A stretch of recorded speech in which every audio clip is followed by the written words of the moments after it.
Alors je suis Julie Nasri, j'ai 32 ans et donc je suis la fondatrice de la marque Mes Petites Lingettes. Le bio, c'est un des marchés effectivement qui enregistre une croissance annuelle, enfin d'année en année. C'est un des marchés qui enregistre la plus forte croissance au niveau de la cosmétique. Alors on le sait, c'est lié à l'envie des consommateurs de consommer différemment, de devenir acteurs au niveau de leur consommation. Et puis aussi, ils commencent à prendre conscience de ce qu'on applique sur la peau au quotidien, voire même plusieurs fois par jour, que ça peut avoir des impacts sur la santé. On l'a vu avec certains déodorants, on le voit maintenant avec ce qu'on appelle les perturbateurs endocriniens. Il y a effectivement des choses qui vont être néfastes. Donc, ils ont vraiment envie de faire attention à leur propre santé, donc à ce qu'ils vont appliquer sur leur peau.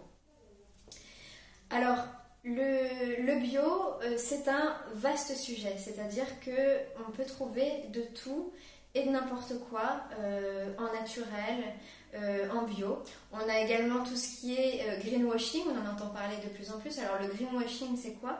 C'est tout simplement le lavage entre guillemets de cerveau vert.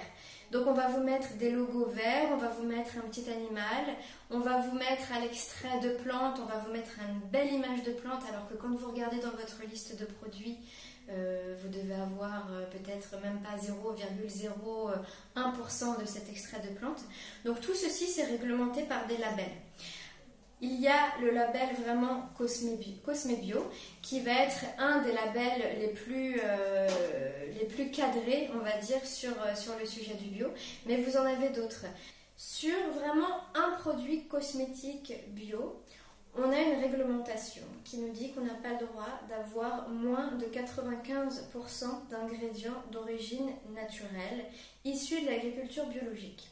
Ce qui ne veut pas dire que les 5% restants sont tout et n'importe quoi. On n'a pas le droit de faire ce qu'on veut non plus.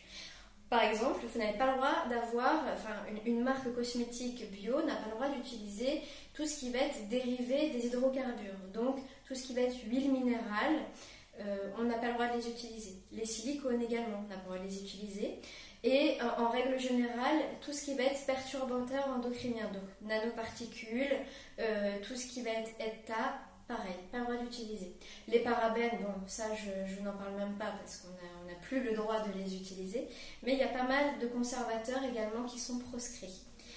Je ne peux que vous conseiller vraiment de vous renseigner sur les labels.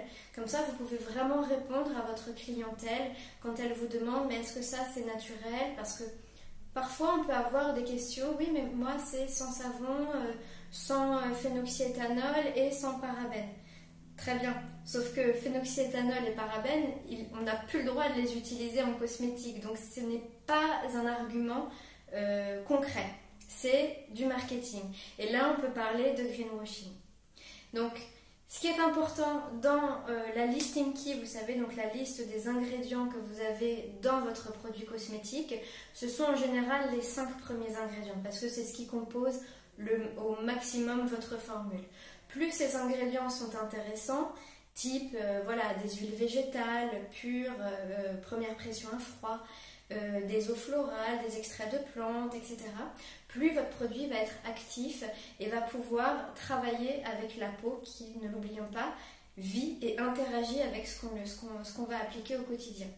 Alors, si vous voulez en savoir plus sur la composition de vos produits, je ne peux que vous conseiller d'aller voir un site qui s'appelle La Vérité sur les cosmétiques.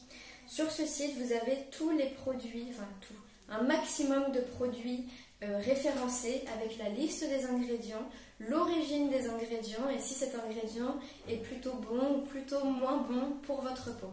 Donc vraiment, renseignez-vous, comme ça vous allez pouvoir répondre à votre clientèle et puis pouvoir vous également devenir force de conseil et de proposition pour vos clientes. Alors, vous pouvez me contacter sur ma page Facebook ou sur le site mespetiteslingettes.com.